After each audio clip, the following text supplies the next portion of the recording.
ಕೋಡುಬಳೆ ಅಂದ್ರೆ ಅಡುಕಲೆ. ಡಿಕೆ ಜೈಲಿಗೆ ಹೋದ್ರೆ ವಿಜೇಂದ್ರಗೆ ನೋವು ಅಂತ ಯತ್ನಾಳ್ ಬಾಂಬ್ ಸಿಡಿಸಿದ್ದಾರೆ. ಜೈಲಿಗೆ ಕರೆದೊಯ್ತಾ ಇದ್ದ ವೇಳೆ ಆರೋಪಿ ಗ್ರೇಟ್ ಎಸ್ಕೇಪ್ ಆಗಿದ್ದಾನೆ. ದಕ್ಷಿಣ ಕನ್ನಡ ಜಿಲ್ಲೆಯಲ್ಲಿ ಖೋಟಾ ನೋಟು ಜಾಲವೇ ಪತ್ತೆಯಾಗಿದೆ. ಈ ಸುದ್ದಿಗಳನ್ನು ನೋಡೋಣ ಸಮಗ್ರ ನ್ಯೂಸ್ ಟಾಪ್ನಲ್ಲಿ.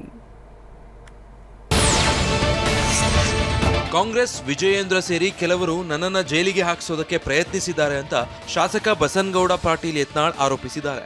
ಬೆಂಗಳೂರಲ್ಲಿ ಮಾತನಾಡಿದ ಅವರು, ನನ್ನನ್ನು ಜೈಲಿಗೆ ಹಾಕೋದಕ್ಕೆ ಇವರು ಪ್ರಯತ್ನ ಮಾಡ್ತಿದ್ದಾರೆ. Hotel Management with AI.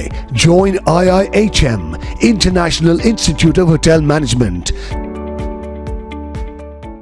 DKShi ಜೈಲಿಗೆ ಹೋದ್ರೆ ಯಡಿಯೂರಪ್ಪಗಾಗುವಷ್ಟು ನೋವು ಬೇರೆ ಯಾರಿಗೂ ಆಗಲ್ಲ. ಇನ್ನೊಮ್ಮೆ ಹೋದಾಗ ನೋವಾಗಿದ್ದು ಯಡಿಯೂರಪ್ಪಗೆ. ಈಗ ಡಿಕೆಶಿ ಜೈಲಿಗೆ ಹೋದ್ರೆ ವಿಜಯೇಂದ್ರಗ್ ನೋವಾಗುತ್ತೆ ಅಂದ್ರು.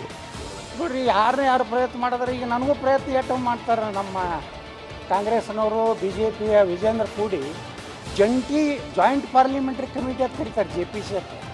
ಹಂಗೆ ಜಂಟಿ ಭಾರತೀಯ ಜನತಾ ಪಾರ್ಟಿ ಕಾಂಗ್ರೆಸ್ ಕೂಡಿ ನಾನೊಂದು ಜೈಲಿಗೆ ಹಾಕ್ಬೇಕಂತ ಪ್ರಯತ್ನ ಮಾಡೇ ಮಾಡ್ತಾರೆ. ಆದ್ರೆ ನಾವು ಒಳಗೆ ಹೋಗೇ ಇಲ್ಲ. ತಪ್ಪು ಮಾಹಿತಿ, ನಕಲಿ ಸುದ್ದಿ, ದ್ವೇಷ ಭಾಷಣ ನಿಯಂತ್ರಣಕ್ಕೆ ರಾಜ್ಯ ಸರ್ಕಾರ ದೃಢ ನಿರ್ಧಾರ ಕೈಗೊಳ್ಳಲು ಮುಂದಾಗಿದೆ. ರಾಜ್ಯ ಸರ್ಕಾರ ಡಿಜಿಟಲ್ ವೇದಿಕೆಗಳ ನಡುವೆ ಸಮನ್ವಯ ಸಾಧಿಸಲು ಗೃಹ ಸಚಿವ ಪ್ರಿಯಾಂಕ್ ಖರ್ಗೆ ಸೂಚಿಸಿದ್ದಾರೆ. Internet mobile association of India ಪ್ರಮುಖ ಸಾಮಾಜಿಕ ಜಾಲತಾಣ ಮತ್ತು ಡಿಜಿಟಲ್ ವೇದಿಕೆ ಪ್ರತಿನಿಧಿಗಳ ಜೊತೆ ಪ್ರಿಯಾಂಕ್ ಖರ್ಗೆ ಸಮಾಲೋಚನಾ ಸಭೆ ನಡೆಸಿದ್ದಾರೆ. ಜವಾಬ್ದಾರಿಯುತ ಡಿಜಿಟಲ್ ಪರಿಸರ ನಿರ್ಮಾಣಕ್ಕೆ ಸರ್ಕಾರ, ಡಿಜಿಟಲ್ ವೇದಿಕೆ ಪರಸ್ಪರ ಸಹಕಾರದಿಂದ ಕಾರ್ಯನಿರ್ವಹಣೆ ಮಾಡುವಂತೆ ಪ್ರಿಯಾಂಕ್ ಸಲಹೆ ನೀಡಿದ್ದಾರೆ. ಬರ ಪರಿಹಾರದ ವಿಚಾರವಾಗಿ ಕೇಂದ್ರ ಸರ್ಕಾರ ನಿರ್ಲಕ್ಷ್ಯ ಮಾಡುವ ಪ್ರಶ್ನೆಯೇ ಇಲ್ಲ. ರಾಜ್ಯದಲ್ಲಿ ಎಲ್ಲೆಲ್ಲಿ ಮಳೆಯಾಗಿದೆ, ಎಲ್ಲೆಲ್ಲಿ ಬರದ ಪರಿಸ್ಥಿತಿ ಇದೆ, ಎಲ್ಲಿ ಸಮಸ್ಯೆಯಾಗಿದೆ ಅಂತ ಅಧ್ಯಯನ ಮಾಡಿ ಕೇಂದ್ರಕ್ಕೆ ವರದಿ ಸಲ್ಲಿಸಬೇಕು. ಅದನ್ನ ಬಿಟ್ಟು ಸುಮ್ಮನೆ ರಾಜಕೀಯ ಮಾಡೋದು ಸರಿಯಲ್ಲ ಅಂತ ಬೆಂಗಳೂರಲ್ಲಿ ಕೇಂದ್ರ ಸಚಿವ ಪ್ರಹ್ಲಾದ್ ಜೋಶಿ ಹೇಳಿದ್ದಾರೆ. ಕಾಂಗ್ರೆಸ್ ನೀತಿ ಏನಂದ್ರೆ ಮಳೆ ಹೆಚ್ಚಾದ್ರೂ ಮಳೆ ಕಡಿಮೆ ಆದ್ರೂ ಅದಕ್ಕೆ ಪ್ರಧಾನಿ ಮೋದಿಯೇ ಕಾರಣ. ಇಂಥ ಧೋರಣೆಯನ್ನ ಕಾಂಗ್ರೆಸ್ ಬಿಡಬೇಕು ಅಂದ್ರು. ತುಮಕೂರು ನಗರದ ಕುವೆಂಪು ನಗರ ಅಬಕಾರಿ ಕಚೇರಿಗೆ ಲೋಕಾಯುಕ್ತ ಅಧಿಕಾರಿಗಳು ಎಂಟ್ರಿ ಕೊಟ್ಟಿದ್ರು. ಕೇಸ್ ಒಂದರ ಸಂಬಂಧ ಕಡತಗಳನ್ನ ಪರಿಶೀಲಿಸಿದ್ರು. ವೈನ್ ಟವೆರನ್ ಪಡೆಯಲು 7 ಲಕ್ಷ ಲಂಚಕ್ಕೆ ಬೇಡಿಕೆ ಇರಿಸಿದ್ದಾರೆ ಅಂತ ಆರೋಪಿಸಿ RTI ಕಾರ್ಯಕರ್ತ ನಾಗರಾಜು ಲೋಕಾಯುಕ್ತಕ್ಕೆ ದೂರು ಸಲ್ಲಿಸಿದ್ರು. ಈ ಬಗ್ಗೆ ಕೆಲ ತಿಂಗಳ ಹಿಂದೆ ಲೋಕಾಯುಕ್ತ ಅಧಿಕಾರಿಗಳು FIR ದಾಖಲಿಸಿದ್ರು. ಹಿಂದಿನ ಅಬಕಾರಿ DC ಸೇರಿ ಕೆಲವರ ವಿರುದ್ಧ ಆರೋಪ ಕೇಳಿಬಂದ ಹಿನ್ನೆಲೆ ಅಧಿಕಾರಿಗಳು ತಲಾಶ್ ನಡೆಸಿದ್ರು. ಬೆಂಗಳೂರಿನ ಹಳದಿ ಮಾರ್ಗಕ್ಕೆ ಬಂತು ಮತ್ತೊಂದು ಹೊಸ ಮೆಟ್ರೋ ರೈಲು. 14ನೇ ಚಾಲಕರಹಿತ ಮೆಟ್ರೋ ರೈಲು ಹೆಬ್ಬಗೋಡಿ ಡಿಪೋ ತಲುಪಿದೆ. 15 ಡ್ರೈವರ್ ಲೆಸ್ ಮೆಟ್ರೋ ರೈಲಿಗೆ ಆರ್ಡರ್ ನೀಡಲಾಗಿದೆ. RV ರಸ್ತೆಯಿಂದ ಬೊಮ್ಮಸಂದ್ರವರೆಗಿನ 19.15 ಕಿಲೋಮೀಟರ್ ಉದ್ದದ ಹಳದಿ ಮಾರ್ಗದಲ್ಲಿ ಮೆಟ್ರೋ ರೈಲು ಸಂಚರಿಸಲಿವೆ.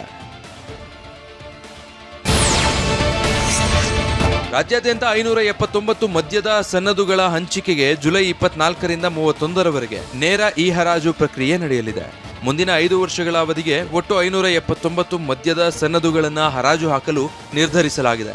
ಈ ಹರಾಜು ಮೂಲಕ ಹಂಚಿಕೆ ಮಾಡಲು ಅಧಿಕೃತ ಅಧಿಸೂಚನೆ ಹೊರಡಿಸಲಾಗಿದೆ. ಜುಲೈ 3ರಿಂದಲೇ ಬಿಡ್ದಾರರ ನೋಂದಣಿ ಪ್ರಕ್ರಿಯೆ ಶುರುವಾಗಿದೆ. ಜುಲೈ 24ರಿಂದ ಜುಲೈ 31ರವರೆಗೆ ವಿವಿಧ ಹಂತಗಳಲ್ಲಿ ನೇರ ಹರಾಜು ಪ್ರಕ್ರಿಯೆ ನಡೆಯಲಿದೆ. ಜೈಲಿಗೆ ಕರೆದೊಯ್ತಾ ಇದ್ದ ವೇಳೆ ಆರೋಪಿ ಎಸ್ಕೇಪ್ ಆಗಿದ್ದಾನೆ. ಶಿವಮೊಗ್ಗ ಜಿಲ್ಲೆ ಹೊಸನಗರ ತಾಲೂಕಿನ ಬಟ್ಟೆಮಲ್ಲಪ್ಪ ವೃತ್ತದಿಂದ ಸೆಂಟ್ರಲ್ ಜೈಲಿಗೆ ಕರೆದೊಯ್ಯುವಾಗ ಆರೋಪಿ ವೆಂಕಟೇಶ್ ಪರಾರಿಯಾಗಿದ್ದಾನೆ. ಅರಣ್ಯ ಇಲಾಖೆಯ ಅಕ್ರಮ ನಾಟಾ ಪ್ರಕರಣದ ಆರೋಪಿಯಾಗಿರುವ ಅರಣ್ಯ ಸಿಬ್ಬಂದಿ ವೆಂಕಟೇಶ್ನನ್ನ ಪೊಲೀಸರು ವಶಕ್ಕೆ ಪಡೆದಿದ್ರು. ಸಿಬ್ಬಂದಿ ಊಟಕ್ಕೆ ತೆರಳಿದ್ದಾಗ ಆರೋಪಿ ಎಸ್ಕೇಪ್ ಆಗಿದ್ದಾನೆ. ಖೋಟಾ ನೋಟು ತಯಾರಿಸ್ತಾ ಇದ್ದ ಜಾಲ ಪತ್ತೆಯಾಗಿದ್ದು 7 ಆರೋಪಿಗಳನ್ನ ಬಂಧಿಸಲಾಗಿದೆ. ದಕ್ಷಿಣ ಕನ್ನಡ ಜಿಲ್ಲೆ ಪದ್ಮುಂಜ ಗ್ರಾಮದ ಅಡೆಂಜಾದಲ್ಲಿ ತಡರಾತ್ರಿ ಕಾರ್ಯಾಚರಣೆ ಮಾಡಲಾಗಿದೆ. ಮುದ್ರಿತ ಖೋಟಾ ನೋಟುಗಳನ್ನ ವಶಕ್ಕೆ ಪಡೆಯಲಾಗಿದೆ. 500 ಮುಖಬೆಲೆಯ ನೋಟುಗಳ ಬಂಡಲ್, ಮಾನಿಟರ್ ಹಾಗೂ RBI ಸಿಲ್ ಟ್ರೇಡ್, ಗಾಂಧೀಜಿ ಇರುವಂತಹ ಸೀಲ್, A4 ಶೀಟ್, ಖೋಟಾ ನೋಟು ಮುದ್ರಣಕ್ಕೆ ಬಳಸಿದ್ದ ಪ್ರಿಂಟಿಂಗ್ ಮಷೀನ್ ಜಪ್ತಿ ಮಾಡಿದ್ದಾರೆ. ಕೋಡುಬಳೆ ಅಂದ್ರೆ ಅಡುಕಲೆ.